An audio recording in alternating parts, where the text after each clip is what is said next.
နေရလဲ Yes, Jose. ပြောလား Yeah. ငါတော့ရာလုံးခဲတောက်နေရခင်ဗျာ ဟုတ်ပါတယ်အခုဆိုရင်ကျွန်တော်တို့ကဂင်ဆန်အွန်ဆန်လို့ခေါ်တဲ့ကျွန်တော်တို့မြန်မာပြည်ကြားထဲမှာနာမည်ကြီးနေတဲ့ဥရှင်းရွာလို့ခေါ်တဲ့နေရာလေးတစ်ခုကိုရောက်ရှိနေရဖြစ်ပါတယ်ကျွန်တော်တို့ရောက်တဲ့အချိန်မှာနှင်းနေရလဲအရင်ထက်ပိုကျနေတယ်လေတွေကလည်းတိုက်နေတဲ့အတွက်တော့ပို့ပြီးတော့အရင်ထက်ပိုအေးနေတယ်ပေါ့နော်အဲ့ဒီလိုအေးတဲ့အချိန်ခုလိုရင်နွေးငွေလေးတွေရင်နွေးလေးတွေကိုထိလိုက်ရတာလဲနှွေးထွေးတဲ့ခံစားမှုတစ်ခုကိုရရှိစေပါတယ် ဟိုးဝိုက်တယ် ပစ္စည်းရှိမှမြင်နေရတဲ့မြင်ကွင်းမှန်များအရာအားလုံးကဖြည်းဖြည်းဖွေးဖွေးကြီးဖြစ်နေတယ်ပေါ့နော် လူ family ကခုဒီလောက်အေးနေတဲ့ရာသီဥတုမှာနော်ကျွန်တော်တို့နှင်းနေရမ်းကြနေတယ်နေရာကိုလာပါတယ် တဲ့လူတွေပြောပြမယ်အဲ့လောက်အေးနေရေခဲမှုတွေစားနေတယ် ဟုတ်တယ်ဒီကဲမှုတွေစားမဲ့သူတွေကလည်းရှိသေးတယ်မာကြည့်အဲ့ဒီကဲမှုဆိုင်ကိုတန်းစီနေတွေ့ ရေခဲမုတ်ဆိုင်ကိုတန်းစီတယ်ဆိုပြီးသူများတွေကိုထင်လိုက်တာဘယ်ဟုတ်မလဲသူတို့ကစားဖို့အတွက်ကိုနှိမ့်လေစာစားဖို့အတွက်ကိုတန်းစီနေကြတာကျွန်တော်တို့ကလည်းမသိဘူးနှိမ့်လေစာစားဖို့ဆိုင်ကိုရေခဲမုတ်ပုံစံပဲတွေ့ရတဲ့အတွက်ဒါစားတော့ဆိုင်မဟုတ်ဘူးဆိုပြီးတော့ဟိုလျှောက်သွားတီလျှောက်သွားနဲ့အချိန်ကြီးကုန်သွားတယ်ပြီးတော့မှဒီဆိုင်ကိုပြန်ရောက်လာတယ်ဒီဆိုင်ကိုပြန်ရောက်လာတော့ဒီဆိုင်မှာရှေ့မှာတန်းစီနေတဲ့လူတွေကအများကြီးပဲအဲ့တော့ထိုင်ဆောင်လိုက်ရတယ်ပေါ့နော်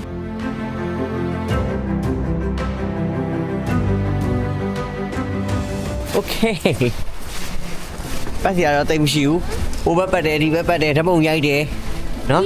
Talua. အဲ Tibetwa. Hubetwa. နော်အဲ့လိုနဲ့ပဲဟောတယ်ဆိုစားမဲ့ဆိုင်စား Tibetwa. ဒါချောလိုက်မယ်ချောလိုက်မယ်မဒါရဲမှာချောနေမှာရှိအိုက်စကိတ်လို့ဖြစ်တာအိုက်စကိတ်လို့ဖြစ် The ice cream. အိုက်စကိတ်လို့ပဲအဲ့ကြောင့်ပြချောလဲညချောလေးဝါနိုင်အဲ့နော်အဲ့တော့ကွာခေါက်ဆွဲတဲ့ဆိုင်မှာတော့ booking ယူခဲ့တယ်နောက်ထပ်ခေါက်ဆွဲတဲ့ဆိုင်တစ်ခုကိုသွားကြည့်လိုက်အောင်ပဲဟိုဘက်ကလည်း2နာရီဖွင့်တာဆိုတော့ဘိုက်တော်စားနေပြီမနေ့ကျွန်တော်တို့အိမ်ကနေဆိုလို့ရှိရင်မနေ့9နာရီလောက်တည်းကတာဖြည်းဖြည်းတို့အိမ်ကနေဆိုမနေ့9နာရီလောက်တည်းကကျွန်တော်တို့ကထွက်လာတယ်ထွက်လာပြီးတော့အခုဒီရောက်တဲ့အချိန်မှာဘတ်စကားမမီမှာဆိုလို့ဘယ်မှဘာမှတမ်းမစားပဲနဲ့သွားလိုက်တယ်ပေါ့နော်ကျွန်တော် ခဏပြောနေပြီ အဲ့တော့အခုဘိုက်စားနေပါပြီ That sound like a sandwich.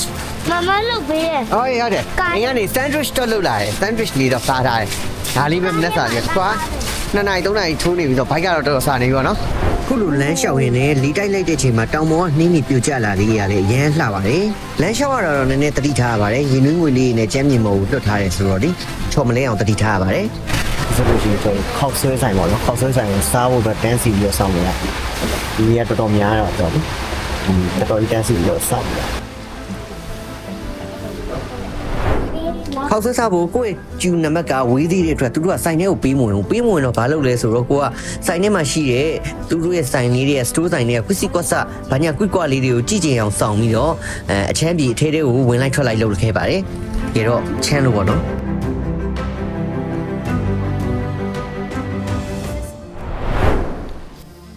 နည်းလေးတော့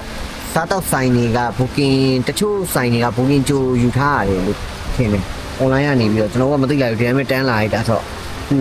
စားဖို့တော့ဖို့ကတော့နည်းနည်းလေးတိုင်ပတ်နေတယ်ပြီးတော့နှင်းနေလေဒီနေ့တော်တော်ကြာလာတယ်ရာသီဥတုကဒီနေ့နှင်းတော်တော်ကြာသွားတယ်ဘောတော့မထင်မဲ့ပဲလီလင်းတိုက်နှင်းတော်တော်ကြာသွားတဲ့အချိန်မှာဒီနေ့တော်တော်အေးလာတယ်တော်တော်မှစိတ်ကတော့တိတ်ပြီးတော့မကြည့်တော့ဘူးပေါ့နော်ညူညင်နေကြပြီအဲ့တော့ဟိုစားတော့ဆိုင်ခဏလေးထိုင်ဆောက်ပြီးလို့ကိန်းနောက်ထပ်မှကျွန်တော်တို့ရဲ့ကျူအာနံပါတ်ကိုမခေါ်ဘူးဆိုတော့နေပြန်ဖို့တော့ကျူးစားမှာပေါ့နော်ပြန်ဖို့အတွက်ဆိုရင်လည်းကျွန်တော်ကဘတ်စကားကိုဆောင်းမယ်ဘတ်စကား4နာရီ10မိနစ်မှရှိရလားမသိဘူးအဲ့လိုတော့ရှိရအဲ့ဒီဘောက်တော့ရှိရလှတယ်မိုက်တယ်ရမ်းကြီးတော့ကြာလေးနေဖို့တော့အဆင်မပြေဘူးဒီလိုနဲ့ပဲစားဖို့အတွက်ကိုအပေါ်ရောက်လာပါပြီ ပြဿနာပြောပြမယ် right ခဏလေးနော်တူလာကြ ai ပြဿနာရဲ့အစကဘာလဲဆိုတော့မချိမိတ်ကလည်းမရှိတော့ပြဿနာရဲ့အစကဘာလဲဆိုတော့အိမ်ကနေထွက်လာတဲ့အချိန်မှာဖက်နက်ကိုလှကျင်လို့ ထမင်းတော့တောင်ဖြစ်ကုန်ပြီချက်သားတော့ အေးစားရအောင်မလား မှားလိုက်လေချက်သားတော့ဖြစ်တယ်အဲ့မှာအဲရနေထွက်လာချိန်မှာစီဖနက်ကိုလှကျင်တော့ဖနက်ကိုနင်းနဲ့စီးလို့ရတဲ့ဖနက်ကိုမစီးလာဆိုတော့ယောက်ျားကပြောတယ်ဖနက်ကိုယူလာမလားတဲ့ယူလေဘာလို့ဖို့လဲဘာဖြစ်လို့လဲဆိုတော့နင်းနဲ့လည်းမလျှောက်ပါလေနင်းနေနဲ့စော့မှာမဟုတ်ဘူးမယူလာဘူးအဲ့တော့ဒီလဲရောက်တော့ယောက်ျားတော့ပြောင်းဘာဖြစ်နေရလဲ သင်ပြပြရတယ်ဘာဖြစ်လဲ နော်ယောက်ျားတော့ပြောင်းဘာဖြစ်နေရလဲဘာဖြစ်တယ်ကိုစီနေဘလို့လို့စီမာလဲဒီမှာနင်းနဲ့ဟိုကရေခဲနဲ့သွားဆော့တာရေခဲနဲ့သွားစားလှပလေးလာမယ်တပုံလေးရိုက်မယ်ပေါ့အဲ့မှာဘာဖြစ်လဲဆိုဝင်တဲ့ချိန်မှာတော့happy ဘောနင်းနေလည်းမြည်တယ်ပျော်ပြီးတော့တပုံလေးလည်းရိုက်တယ်ဟိုတဲလဲရောက်ဘုတ်ဘက်ချမ်းနဲ့ရောက်ပေါ့ရေတွေဖွင့်ချတာတယ် ဟုတ်ပြီ hot spring လေ hot spring မဟုတ်ဘူးရေကိုတမင်ဖွင့်ချတာတော့သူတို့ရှာရှိတာဖွင့်ချလိုက်တဲ့အတွက်ဖနက်ကအဲ့ရေထဲလဲဝါရနဲ့ဆိုတော့ဆိုတော့တကယ်ဆိုဒီဘောင်းမီအပေါ်မှာ stocking ပါသေးတယ်အဲ့ stocking ကဖနက်ပါဟုတ်တဲ့ဟာဆို T8 ကိုအဲ့ stocking ဆိုသွားတယ်အဲ့တော့အခု stocking အပေါ်က stocking ချွတ်လိုက်ရတယ်ဘောင်းမီကလည်းပါလေးပဲကျန်တော့တယ်ခြေထောက်တွေလည်းကြိုက်ခဲနေတယ်ဝစ်စရာဖနက်ကလည်းမရှိတော့ဘူးချီအိတ်လည်းမရှိတော့အဲ့တော့ကိုချီအိတ်တဲ့အိတ်ထောက်ဝယ်တယ်900တောင်ပေးရတယ်အဲ့ချီအိတ်ကိုဝတ်တော်လဲစိုးသွားပြန်ပြီအဲ့တော့ပြန်ယောက်ျားဂုံပိုးပြီးကိုရီးယားဆန်ပြန်ခေါ်သွား အဲ့တော့တွေ့တာအားလုံးကဆရာကြီးကဘယ်သူလဲဆိုတော့သိပြီမလားတခုခုဆိုတော့လည်းကြိုပြောတယ်ဒီလိုဖြစ်မယ်နော်ဒီလိုဖြစ်မယ်နော်ဆရာကြီးကသူပဲသိသူပဲတက်ပြီးမှသူပဲလွယ်ပြီးမှသူပဲကြည်ကြစကေး ချမ်းအီလီနဲ့ဆိုတော့ကျွန်တော်တို့ကစကီလီနဲ့လိုက်ပါတယ်အဲ့တော့စကီ3မျိုးမှာလိုက်ပါတယ်မတူညီတဲ့စကီ3မျိုး ဟုတ်စကေးပေါ့နော်3မျိုး2မျိုးစီမတူဘူးတဲ့လိုလာမလဲတော့မသိ ကဲဘိုက်စာနေတဲ့ကိုရီအတွက်စားတောက်တွေ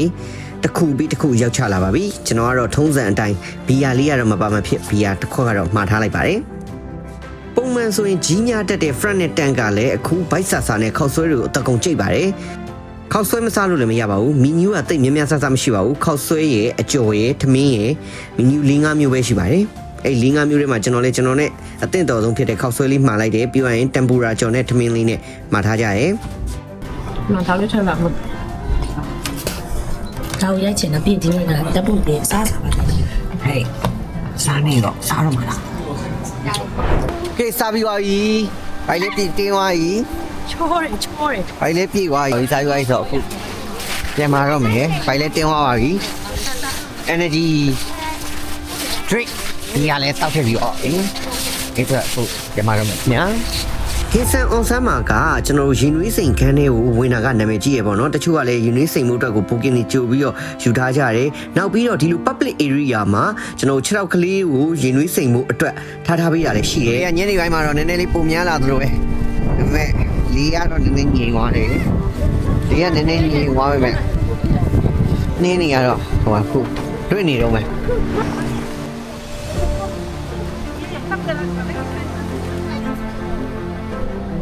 အိုင်ဒီနေမရှိတော့ဟဲ့ Okay. Mama, you're dead off.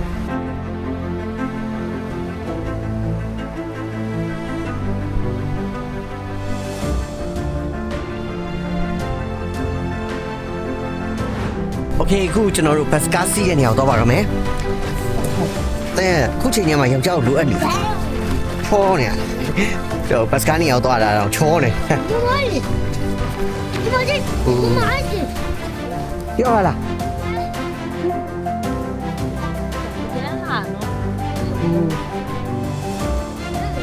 ရုပ်ရှင်ဆက်ဆံအရန်လှပြီးတော့အရန်အေးတယ်ကျွန်တော်နှင်းလေးနဲ့ဖွေးနေတဲ့ခင်းဆန်အွန်ဆန်ကနေပြီးတော့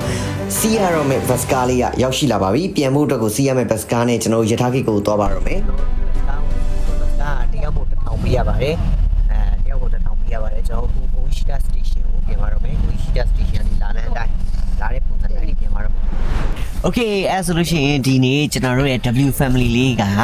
Oishida Station ကနေပြီးတော့ Gansan Onsen ကိုလာရောက်နေပတ်တာဖြစ်ပါတယ်။ဒါလေးကကျွန်တော်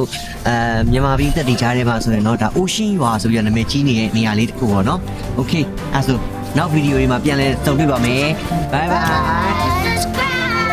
ဟုတ်တယ်ဘာလို့ subscribe လုပ်အောင် Subscribe to the William family. Okay.